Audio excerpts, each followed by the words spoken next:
Hi guys, मैं अमित रंजन सिंह आप सभी को नमस्कार करता हूं, आदाब करता हूं, सत श्री अकाल। दोस्तों, आज हम लोग पुनः जीके जीएस का सेट लेकर के आए हैं। चलिए प्रैक्टिस स्टार्ट करते हैं। प्लीज सब लोग लाइव आ जाइए। वीडियो को शेयर करना मत भूलिएगा। प्लीज मेरे भाई कमेंट में पक्का कीजिएगा कि आज का सेट कैसा लगा। प्लीज सब लोग थोड़ा वीडियो को शेयर करें। सबसे पहला question, best motion picture drama के लिए किस फिल्म को गोल्डन ग्लोब 2020 पुरस्कार से नवाजा गया है? बेस्ट मोशन पिक्चर ड्रामा के लिए किस फिल्म को गोल्डन ग्लोब 2020 पुरस्कार से नवाजा गया है?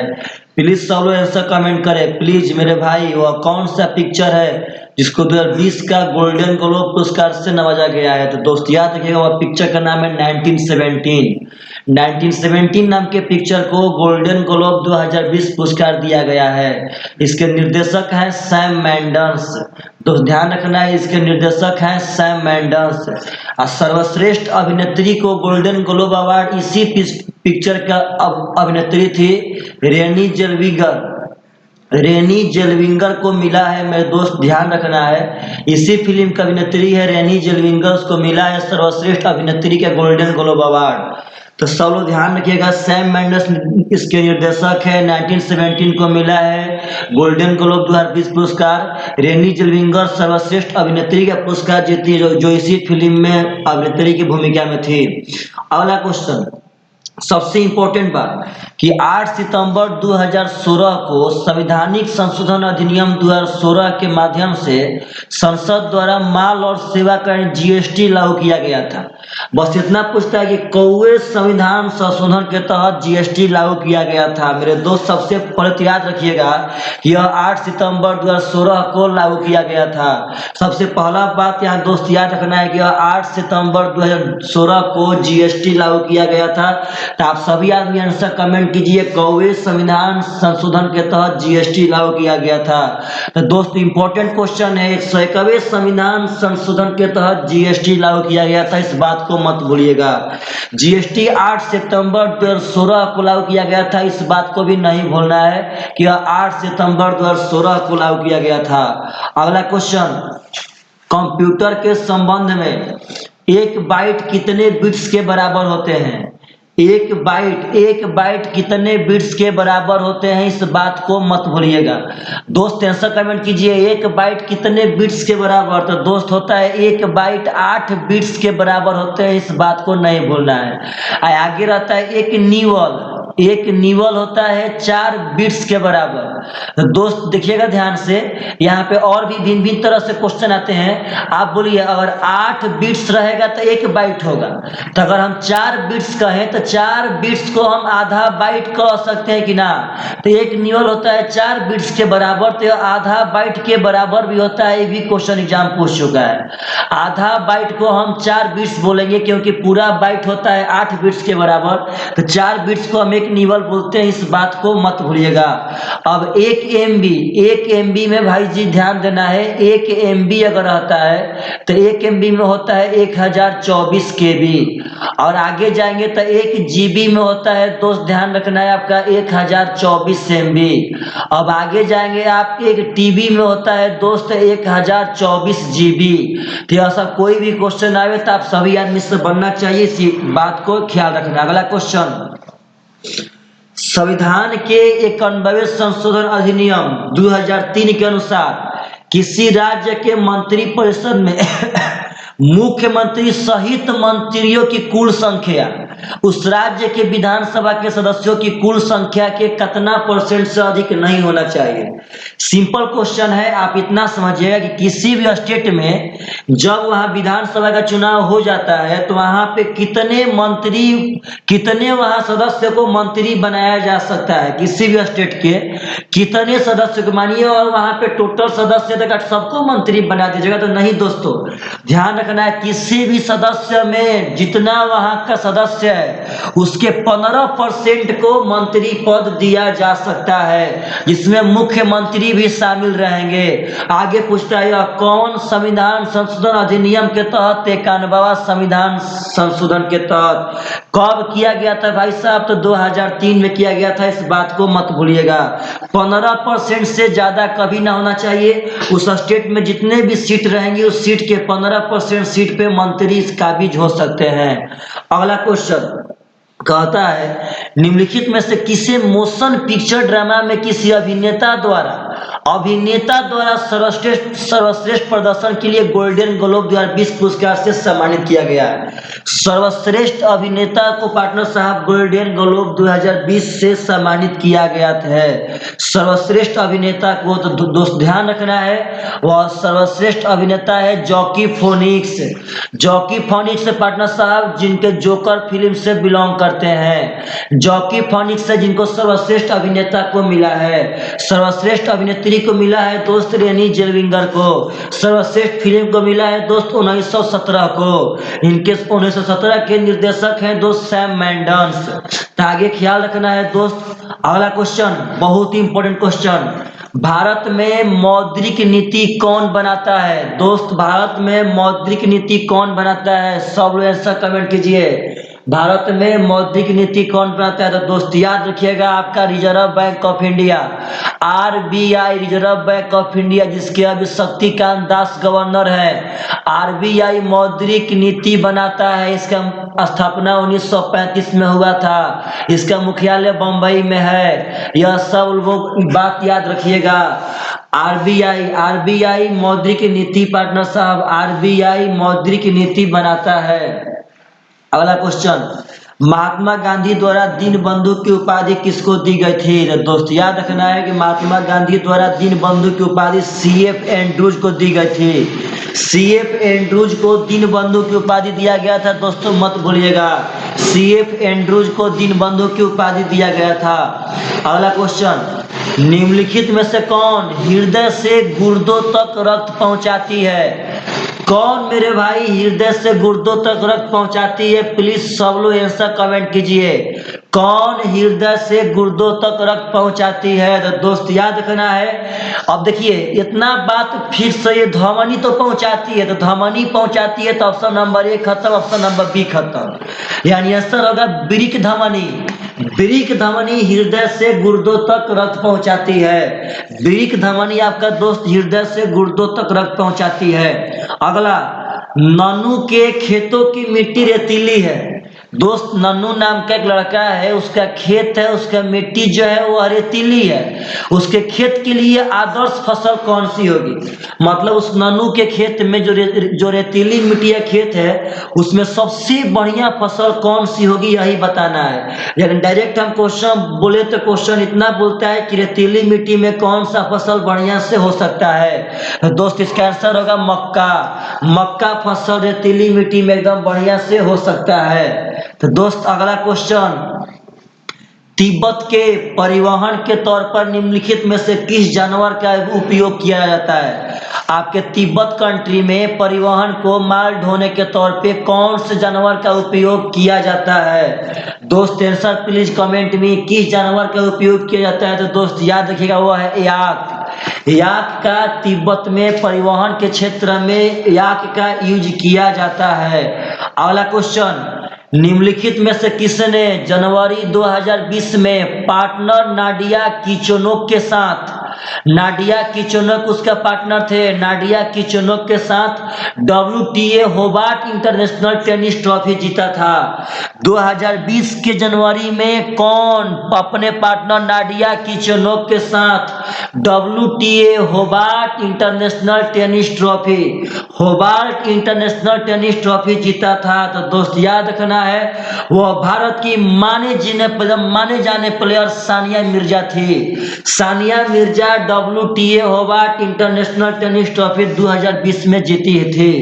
अगला क्वेश्चन, वाल्मीकि टाइगर रिजर्व कहाँ स्थित है? प्लीज सॉल्व आंसर कमेंट कीजिए, बहुत इंपॉर्टेंट क्वेश्चन है, काफी आसान है, जनरल पूछा जाने वाला क्वेश्चन है। वाल्मीकि टाइगर रिजर्व कहाँ स्थित है? तो दोस्त याद रखना है, वाल्मीकि टाइगर रिजर्व पश्चिम चंपारण बिहार में स्थित है। यह बिहार स्टेट के पश्चिम चंपारण में स्थित है। लखीमपुर, यह भी बहुत बार पूछा गया है दोस्त, याद है, लखीमपुर खीरी उत्तर प्रदेश में स्थित है।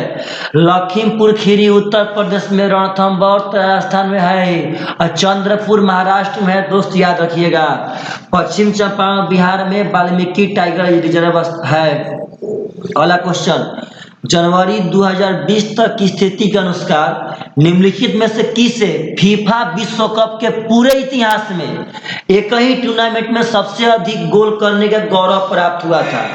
दोस्त, आज तक जितने भी फीफा हुए हैं, जितने भी फीफा विश्व कप, वो टोटल फीफा विश्व कप में कौन ऐसा बंदा है जो एक ही टूर्नामेंट में सबसे ज्यादा गोल दागा है? कौन ऐसा बंदा है पार्टनर साहब जो कई टूर्नामेंट में सबसे ज्यादा गोल दागा है फीफा विश्व कप में? तो दोस्त याद रखिएगा, वह बहुत बड़े प्लेयर जस्ट फोंटे हैं। जस्ट फोंटे नाम का प्लेयर है पार्टनर साहब, जो एक ही विश्व कप में फीफा का सबसे ज्यादा गोल दागे हैं, सबसे ज्यादा गोल दागने का उनके पास रिकॉर्ड है। अगला क्वेश्चन बहुत इंपॉर्टेंट है, जनवरी 2020 तक की स्थिति के अनुसार भारत के राष्ट्रीय मानवाधिकार आयोग के अध्यक्ष कौन थे? वह अभी भी हैं। जनवरी 2020 तक भारत के राष्ट्रीय मानवाधिकार आयोग, जिसका स्थापना दोस्त याद रखना है 10 अक्टूबर 1993 को हुआ था। मानवाधिकार आयोग का स्थापना 10 अक्टूबर 1993 को हुआ था। इसका हेडक्वार्टर न्यू दिल्ली में है दोस्त, याद रखिएगा, इसका हेडक्वार्टर न्यू दिल्ली में है दोस्त, याद रखिएगा। मानवाधिकार आयोग की स्थापना 1993 में हुआ था 10 अक्टूबर को। इसके फिलहाल में अध्यक्ष हैं justice HL. Dattu. Justice HL. Dattu अभी अध्यक्ष हैं, जस्टिस एच.एल. दत्तू।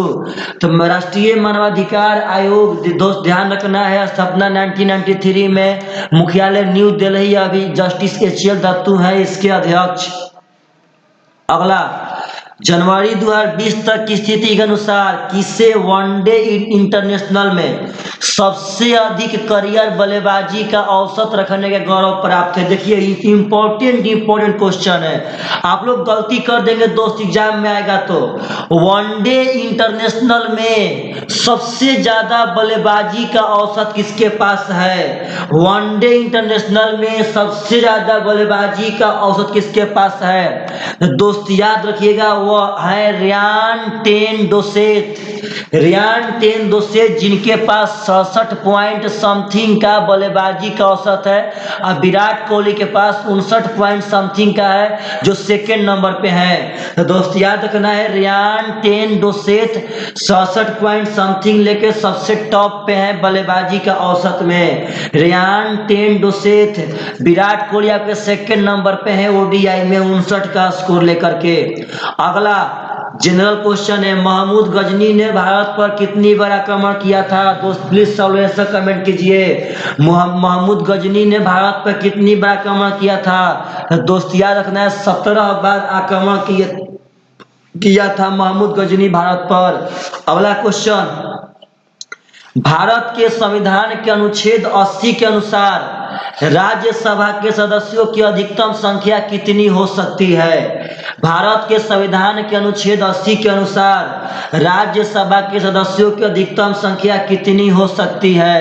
तो दोस्त याद रखिएगा, राज्यसभा की देखिए अनुच्छेद 80 में, अब यह सब याद कीजिए, राज्यसभा की अधिकतम सीट 250 को हो सकती है। यह कौन सा अनुच्छेद के तहत दोस्तों? अनुच्छेद 80 के तहत। यह सब लोग बात भूलिए मत, यह सब बात को याद रखिए सब आदमी।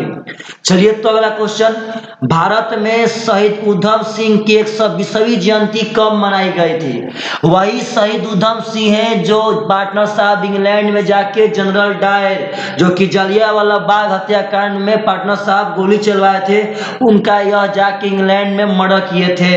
तो शहीद उधम सिंह 120वीं जयंती कब मनाई गई है? शहीद उधम सिंह की प्लीज आंसर कमेंट में। शहीद उधम सिंह की 120वीं जयंती 26 दिसंबर 2019 को मनाया गया है। शहीद उधम सिंह का 120वां जयंती 26 दिसंबर 2019 को मनाया गया है। दोस्त याद रखिएगा 26 दिसंबर 2019 को। आप पूछे 121वां, तो 121वां जयंती मेरे भाई साहब 26 दिसंबर 2020 हो जाएगा। अब यह सब बात याद रखिए, 26 दिसंबर 2020 को 122वां पटना साहब 121वां जयंती 26 दिसंबर 2020 को, 120वां जयंती 26 दिसंबर 2019 को मनाया गया है। अगला क्वेश्चन, निम्नलिखित में से किस वाद्य यंत्र का संबंध संगीतकार पाल घाट मणि अय्यर से है? पाल घाट मणि अय्यर साहब कौन से यंत्र बजाते थे, कौन से संगीत बजाते थे? पाल घाट मणि अय्यर साहब कौन से संगीत बजाते थे? प्लीज मेरे भाई आंसर कमेंट कीजिए। पाल घाट मणि अय्यर साहब कौन से संगीत बजाते थे? दोस्त याद रहे मृदगम बजाते थे। दोस्त याद रखना है सब आदमी ध्यान से। निम्नलिखित में से किस वाद्य यंत्र का संबंध पाल घाट मणि अय्यर करते थे भाई साहब? तो मृदगम। दोस्त याद रखिएगा। अगला क्वेश्चन, गिनी गुणांक बहुत इंपॉर्टेंट है। गिनी गुणांक का प्रयोग किसके लिए करते हैं? पार्टनर साहब यह सब क्वेश्चन एग्जाम में पूछा हुआ है, आप लोग को आना चाहिए। गिनी गुणांक का प्रयोग किसके लिए करते हैं? गिनी गुणांक का यूज क्या होता है दोस्त, आंसर कमेंट कीजिए। तो गिनी गुणांक का प्रयोग आय असमानता को मापने के लिए किया जाता है। आय में असमानता, समानता नहीं, असमानता को मापने के लिए गिनी गुणांक का प्रयोग करते हैं। अगला क्वेश्चन, भारत और पाकिस्तान के स्वतंत्र राज्यों के निर्माण की देखरेख करने वाला अंतिम भारतीय वायसराय कौन था? भारत और पाकिस्तान के स्वतंत्र राज्यों का निर्माण का मतलब जब भारत और पाकिस्तान एक में थे तो इनका स्वतंत्र राज्यों का निर्माण की देखरेख करने वाला अंतिम भारतीय वायसराय कौन था? तो दोस्त याद रखिएगा, लॉर्ड माउंटबेटन। यार भारत और पाकिस्तान में जो स्वतंत्र राष्ट्र था जब एक में था, उस समय आपके लॉर्ड माउंटबेटन ही थे भाई साहब। तभी तो भारत के प्रथम गवर्नर जनरल बने थे लॉर्ड माउंटबेटन। तो उसके पहले थे लॉर्ड माउंटबेटन ही, जो भारत पाकिस्तान उस समय एक ही में था और उस समय यह वायसराय का काम करते थे। तो Lord Mountbatten is the correct answer.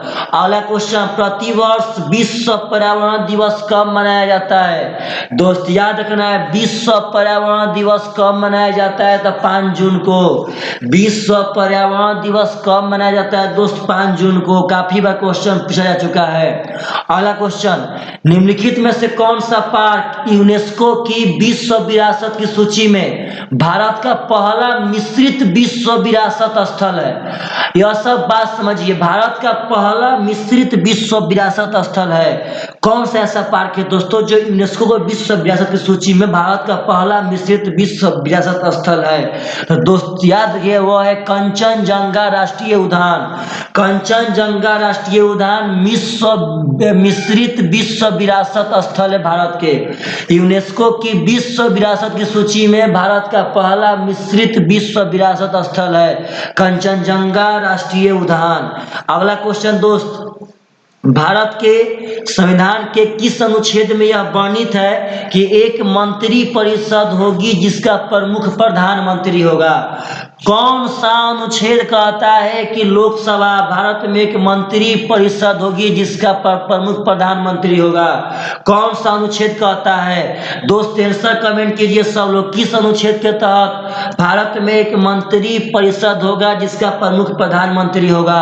तो दोस्त अनुच्छेद 74 के क के तहत, 74 के क के तहत दोस्त भारत में एक मंत्री परिषद होगी जिसका प्रमुख प्रधानमंत्री होगा। अगला क्वेश्चन पिछला सेट में आया था, रामवीर सिंह खोखर को किस खेल से संबंध रखते हैं जिनको द्रोणाचार्य पुरस्कार दिया गया है? रामवीर सिंह खोखर किस खेल से संबंध रखते हैं? दोस्त सब लोग ऐसा कमेंट कीजिए, रामवीर सिंह खोखर किस खेल से संबंध रखते हैं? तो कबड्डी से। रामवीर सिंह खोखर किस खेल से संबंध रखते हैं? तो कबड्डी से, जिनको द्रोणाचार्य पुरस्कार दिया गया है। अगला क्वेश्चन, भारत रत्न पुरस्कार का शुभारंभ किस वर्ष में किया गया था? भारत रत्न का शुभारंभ किस वर्ष में किया गया था? दोस्त याद रखना है कि भारत रत्न का शुभारंभ 1954 में किया गया था। भारत रत्न का पार्टनर साहब शुरुआत 1954 में किया गया था। उस समय 3 पर्सन को भारत रत्न दिया गया था। राजगोपालचारी, सर्वपल्ली राधा कृष्ण, ध्यान रखना है, जो आपके पार्टनर साहब उस समय उपराष्ट्रपति थे। और तीसरा मिला था सीवी रमन को। तो दोस्त याद सब रखिएगा, वही चंद्रशेखर बकेट रमन। ध्यान एकदम बढ़िया से समझना है, प्रेम से। भारत रत्न पुरस्कार का शुभारंभ किस वर्ष किया गया था? तो 1954 में, जिसमें 3 आदमी को मिला था, राजगोपालचारी, राधा कृष्ण, चंद्रशेखर बकेट रमन, यानी कि सीवी रमन। अगला क्वेश्चन, पुष्यमित्र शुंग द्वारा मारे जाने वाला अंतिम मौर्य शासक कौन था? मौर्य वंश जब पार्टनर साहब खत्म हुआ था, उसके बाद पुष्यमित्र शुंग द्वारा मारे जाने वाला अंतिम मौर्य शासक कौन था? प्लीज मेरे दोस्त आंसर कमेंट कीजिए कि कौन था। तो वह था बृहद्रथ पार्टनर साहब अंतिम मौर्य शासक था, जिसको पुष्यमित्र शुंग मार ले था। अगला क्वेश्चन, पृथ्वी के वायुमंडल में दूसरी सबसे अधिक मात्रा किस गैस की है? पृथ्वी के वायुमंडल में दूसरी सबसे अधिक मात्रा किस गैस की है? दोस्त आंसर सब लोग याद की आंसर कमेंट कीजिए। पृथ्वी के वायुमंडल में दूसरी सबसे अधिक मात्रा किस गैस की है? तो दोस्त सब लोग याद रखिएगा कि पृथ्वी में सबसे दूसरा स्थान पे ऑक्सीजन है। सबसे दूसरा स्थान पे ऑक्सीजन है। दूसरा स्थान पे ऑक्सीजन है। दूसरा स्थान पे ऑक्सीजन है। दोस्त याद रखिएगा, दूसरा स्थान पे ऑक्सीजन है। और दोस्त याद रखना है, पहला स्थान पे हाइड्रोजन है। दोस्त नहीं, दोस्त नाइट्रोजन है। याद रखिएगा दोस्त, पहला स्थान पे नाइट्रोजन है, सेकेंड स्थान पे ऑक्सीजन है। तो यह बहुत ही इंपॉर्टेंट क्वेश्चन है, बहुत ही इंपॉर्टेंट। कहता है कि तत्काल मद्रास प्रांत के पार्टनर साहब, जब मद्रास प्रांत था, मद्रास जब उस समय प्रांत था, उस समय भाषाई पुनर्गठन के बाद एक अलग आंध्र राज्य का गठन किया गया। या किस वर्ष में किया गया था? यानी कि मद्रास से काट करके आंध्र प्रदेश बनाया गया था। तो वह कौन से साल में बनाया गया था? प्लीज मेरे दोस्त सब लोग आंसर कमेंट कीजिए कि मद्रास से काट करके आंध्र प्रदेश राज्य कब बनाया गया था? दोस्त याद है, 1952 में बनाया गया था, जिसको भाषाई आधार पे मद्रास प्रांत से काट करके बनाया गया था। अगला क्वेश्चन, जीएसटी काउंसिल की अध्यक्षता कौन करता है? जीएसटी काउंसिल की अध्यक्षता कौन करता है? जीएसटी काउंसिल की अध्यक्षता कौन करता है? दोस्त सब लोग आंसर कमेंट कीजिए। जीएसटी काउंसिल की अध्यक्षता करता है केंद्रीय वित्त मंत्री, यानी जो आपके अभी वित्त मंत्री निर्मला सीतारमन है, जिनके पास कारपोरेट का मंत्रालय भी है, वो जीएसटी काउंसिल की अध्यक्ष होंगे। तो जीएसटी काउंसिल की अध्यक्षता कौन करता है? दोस्त वित्त मंत्री। सब लोग ध्यान रखिएगा। अगला क्वेश्चन, भारत ने सियोल में 1986 में एशियाई खेल हुआ था, उसमें भारत कई गो स्वर्ण पदक जीता था। इतना इंपॉर्टेंट क्वेश्चन आ रहा है दोस्त कि आप सब आदमी को याद रखना पड़ेगा। सियोल जो दक्षिणी कोरिया में है, 1986 में यहाँ एशियाई खेल का आयोजन किया गया था। उससे भारत कितने स्वर्ण पदक जीता था? ऑप्शन आपके स्क्रीन पे है। सियोल जो दक्षिणी कोरिया में है, इसमें भारत कई गो स्वर्ण पदक जीता था 1986 के एशियाई खेल में। तो दोस्त आंसर याद रखना है, उसमें 5 गो स्वर्ण पदक इंडिया जीता था। अगला क्वेश्चन जो बहुत इंपॉर्टेंट है, आप सब आदमी के एग्जाम में पक्का आएगा। क्वेश्चन कह रहा है, किस बल के कारण गतिमान वस्तुएं उत्तरी गोलार्ध में दाईं ओर और दक्षिणी गोलार्ध में बाईं ओर विक्षेपित होती है? वायु और जल के प्रवाह में कहता है कि कौन से बल के कारण उत्तरी गोलार्ध में वस्तु दाईं ओर, दक्षिणी गोलार्ध में बाईं ओर विक्षेपित होती है? कौन से बल के कारण उत्तरी गोलार्ध में दाईं ओर, दक्षिणी गोलार्ध में बाईं ओर विक्षेपित होती है? दोस्त आंसर याद रखिएगा सब आदमी, कॉरियोलिस बल के तहत उत्तरी गोलार्ध में दाईं ओर, दक्षिणी गोलार्ध में बाईं ओर विक्षेपित होती है। उत्तरी गोलार्ध में दाईं ओर, दक्षिणी गोलार्ध में बाईं ओर विक्षेपित होती है। अगला क्वेश्चन बहुत इंपॉर्टेंट, ढीमसा ढीमसा निम्नलिखित में से किस भारतीय राज्य का जनजातीय नृत्य है?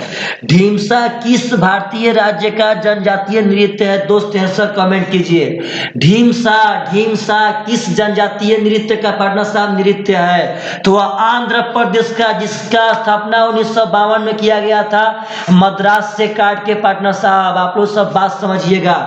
आंध्र प्रदेश का नृत्य है ढीमसा, जनजातीय नृत्य है आंध्र प्रदेश का ढीमसा। अगला क्वेश्चन, निम्नलिखित में से द ब्लू अम्ब्रेला पुस्तक के लेखक कौन है? द ब्लू अम्ब्रेला पुस्तक के लेखक कौन है? द ब्लू अम्ब्रेला पुस्तक के लेखक कौन है? दोस्त प्लीज सब आंसर कमेंट कीजिए। द ब्लू अम्ब्रेला पुस्तक के लेखक कौन है? राकिन बांड। राकिन बांड पाटना साहब द ब्लू अम्ब्रेला पुस्तक के लेखक हैं। द ब्लू अम्ब्रेला पुस्तक के लेखक कौन है? तो राकिन बांड। अगला क्वेश्चन, किसी पौधे के किस भाग में मेसोफाइल कोशिकाएं पाई जाती है? मेसोफाइल कोशिकाएं किसी पौधे के किस भाग में पाई जाती है? मेसोफाइल कोशिकाएं किसी पौधे के किस भाग में पाई जाती है? दोस्त आंसर याद रखिएगा, मेसोफाइल कोशिकाएं पत्तियां पाई जाती है। दोस्त याद रखना है, मेसोफाइल कोशिकाएं पत्तियां पाई जाती है। अगला क्वेश्चन मेरे दोस्त, जो याद देखिए अभी एनटीपीसीआर के 4 दिन पहले पूछा था, भारत के 47वां मुख्य न्यायाधीश कौन है? तो पाटना साहब सब आंसर कमेंट कीजिए। भारत के 47वां मुख्य न्यायाधीश कौन है? भारत के 47वां मुख्य न्यायाधीश कौन है? तो जो अभी आपके मुख्य न्यायाधीश है शरद अरविंद बोबड़े, यह 47वां मुख्य न्यायाधीश है। यानी रंजन गोगोई 46वां मुख्य न्यायाधीश होंगे। तो यह बात समझिएगा, रंजन गोगोई इस क्षेत्रीय से इंपॉर्टेंट है कि इनके शासनकाल में बहुत सारे राम मंदिर का मसला सुधारा गया। 3 तक पाटना साहब बहुत सारा मतलब सुधारा गया है, बहुत सारा। तो शरद अरविंद बोबड़े है पाटना साहब 47वां, रंजन गोगोई 46वां, दीपक मिश्रा 45वां है। दीपक मिश्रा आपके रंजन गोगोई के पहले थे और 45वां थे। अगला क्वेश्चन,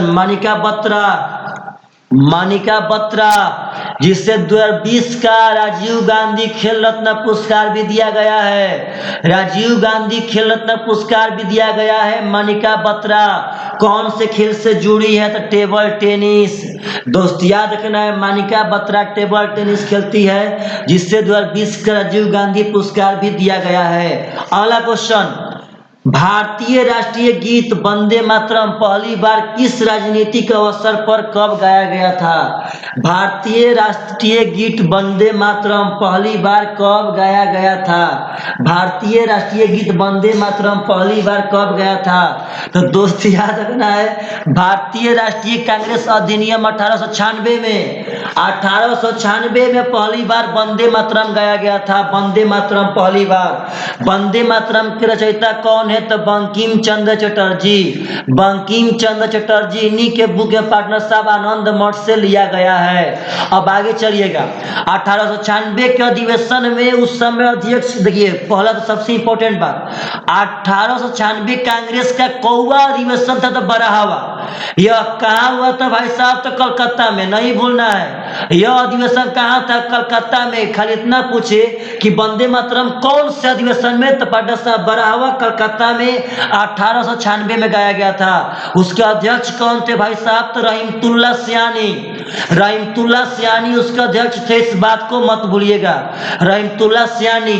अब आगे आते हैं, थोड़ा कांग्रेस अधिवेशन का प्रश्न कर लेते हैं। सबसे पहला स्थापना हुआ था 1885 में। दोस्त ध्यान रखिएगा, भारतीय राष्ट्रीय कांग्रेस का पहला अधिवेशन 1885 में हुआ था, जिसके पार्टनर साहब अध्यक्ष थे व्योमेश चंद्र बनर्जी। व्योमेश चंद्र बनर्जी थे इसके पहले अध्यक्ष, सब लोग याद रखिएगा। इंपॉर्टेंट बात, 1885 यह पहला अधिवेशन कहाँ हुआ था?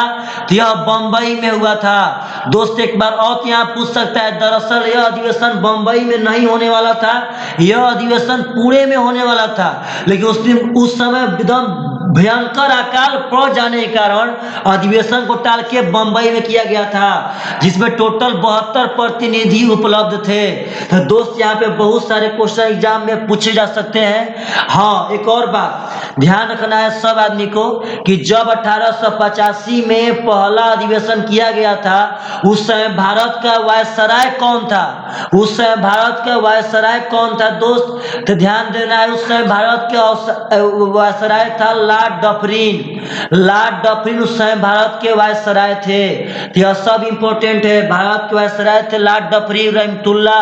1896 में अध्यक्ष थे, कलकत्ता में था बरहवा पाटना साहब। पहला 1885 में अध्यक्ष बेमोश चंद्र बनर्जी 72 प्रतिनिधि भाग लिए थे, बंबई में हुआ था। होने वाला था पुणे में, अकाल पड़ने के कारण बंबई में हुआ था। चलिए तो अगला क्वेश्चन, किस अनुच्छेद के तहत संविधान चुनाव आयोग को संसद और राज्य विधानसभा के लिए चुनाव कराने के लिए बाध्य करता है? जो हम लोग का संविधान है वो चुनाव आयोग को चुनाव करने के लिए बाध्य करता है, कौन से अनुच्छेद के तहत? तो भाई साहब ध्यान रखना है कि अनुच्छेद 324 निर्वाचन आयोग से संबंधित है। यानी अनुच्छेद जो 24 से वह कहता है कि आप संसद का चुनाव कीजिए, मतलब लोकसभा राज्यसभा का चुनाव करवाइए, प्लस में विधानसभा का चुनाव करवाइए। तो यह सब बात समझिएगा अनुच्छेद 324 के तहत। अगला क्वेश्चन, ध्वनि निम्नलिखित में से किस माध्यम से सबसे फास्ट गुजरती है? ध्वनि कौन से माध्यम से सबसे फास्ट गुजरती है? तो दोस्त ध्यान रखना है, ऑप्शन आपके सामने है। ध्वनि हमेशा हमेशा ठोस में ही सबसे फास्ट गुजरती है। ऐसे बहुत बड़ा आप लोग क्वेश्चन मिला होगा, इस्पात में, स्टील में ध्वनि पार्टनर साहब सबसे बढ़िया ठोस में से ही गुजरती है। अगला क्वेश्चन, थायमीन के कमी से कौन सा रोग होता है? दोस्त याद रखना है, थायमीन विटामिन बी को हम लोग कहते हैं, विटामिन बी को कहते हैं थायमीन। विटामिन बी की कमी से कौन सा रोग होता है दोस्त? बेरी। ध्यान रखना है, विटामिन बी की कमी से कौन होता है दोस्त? बेरी। कोई पूछे कि विटामिन ए की कमी से कितना होता है, तो रतौंधी। ध्यान रखिएगा, विटामिन डी के कमी से रिकेटस, विटामिन सी के कमी से स्कर्वी। तो दोस्तों ध्यान रखना है, विटामिन के खोज कौन किए थे? तो फंक किए थे। यह सब याद रखिए सब आदमी। चलिए तो अगला क्वेश्चन, सूर्यमुखी के सौर ट्रेकिंग, सूर्यमुखी के सौर ट्रेकिंग मतलब जो हम लोग का सूर्यमुखी का फूल है उसमें सौर ट्रेकिंग को कहा जाता है। मतलब जो सूर्यमुखी का फूल सूर्य उगने पे उसी के तरफ अपना पार्टनर साहब मुंह कर लेता है, उसी के दिशा में विचलन होता है, तो उसको सौर ट्रेकिंग बोलते हैं। उसको और क्या हम बोलते हैं? तो ध्यान रखना है, सूर्यानुवर्तन, सूर्यानुवर्तन बोलते हैं दोस्त। याद रखना है, सूर्यानुवर्तन बोलते हैं। सूर्यमुखी के सौर ट्रेकिंग को सूर्यानुवर्तन बोलते हैं। अगला क्वेश्चन, इनमें से किस भारतीय क्रिकेटर ने एक विश्व कप में सर्वाधिक रन बनाए हैं? कौन से भारतीय बल्लेबाज है जो किसी भी विश्व कप में सबसे ज्यादा रन बनाए हैं? वह हम लोग के माने जाने प्लेयर सचिन रमेश तेंदुलकर है। दोस्त याद रखना है, सचिन रमेश तेंदुलकर है जो एक विश्व कप में सबसे ज्यादा रन बनाए हैं। सेकेंड पे आप लोग के चहेते प्लेयर रोहित शर्मा है जो फिलहाल 2019 विश्व कप में बनाए थे। अगला क्वेश्चन, भारत में पिन कोड इंपॉर्टेंट है। पिन कोड बोले तो पोस्टल इंडेक्स कब शुरू किया गया था? भारत में पिन कोड यानी पोस्टल इंडेक्स कब शुरू किया गया था? तो दोस्त याद है, पिन कोड कितने अंक का होता है? तो याद रखना है 6 अंक का होता है। यह कब शुरुआत किया गया था भाई साहब? तो ध्यान रखना है 1972 में। पिन कोड का शुरुआत 1972 में किया गया था। अगला क्वेश्चन, चंद्रमा, चंद्रमा किस पिंड का उदाहरण है? चंद्रमा पारभासी का उदाहरण है कि अदीप्त का उदाहरण है कि पारदर्शी का उदाहरण है कि दीप्तिमान का? सबसे पहले और समझिए, पारदर्शी और अपारदर्शी तो ना होगा। देखिएगा, देखिए ध्यान से, दीप्तमान का मतलब है प्रकाशमान। यदि चंद्रमा के पास अपना प्रकाश होता तो अदीप्तमान होता, यदि अपना प्रकाश नहीं है तो अदीप्तमान है। तो दोस्त आप जानते हैं कि चंद्रमा के पास अपना प्रकाश नहीं है तो चंद्रमा यहाँ पे अदीप्तमान हो जाएगा। तो यह सब बात समझिए, सब क्वेश्चन आप लोग बना सकते हैं। अगला क्वेश्चन, आय और रोजगार, आय और रोजगार सिद्धांत और शास्त्र के किस शाखा का दूसरा नाम है? आय और रोजगार सिद्धांत और शास्त्र के किस शाखा का दूसरा नाम है? तो दोस्त याद रखना है, आय और रोजगार सिद्धांत बृहत और शास्त्र का पार्टनर साहब दूसरा नाम है। आय और रोजगार सिद्धांत बृहत और शास्त्र का दूसरा नाम है। अगला क्वेश्चन, अंतर्राष्ट्रीय टेस्ट क्रिकेट में कितने भारतीय गेंदबाजों ने हैट्रिक लगाई है? दोस्त सब ऐसा कमेंट करें, अंतर्राष्ट्रीय टेस्ट क्रिकेट में कितने भारतीय गेंदबाजों ने हैट्रिक लगाई है? तो दोस्त इसका आंसर अभी तक 3 भारतीय गेंदबाज हैट्रिक लगा चुके हैं। सबसे पहले हरभजन सिंह लगाए थे दोस्त, याद रखिएगा। उनके आगे इरफान पठान लगाए थे अपने डेब्यू मैच में पाकिस्तान के खिलाफ, दोस्त याद रखना है। तीसरा में लगाए हैं कुलदीप यादव। तो दोस्त याद रखिएगा, सब आदमी यहाँ से 3 यही गेंदबाज हैं जो टेस्ट मैच में हैट्रिक विकेट लिए हैं।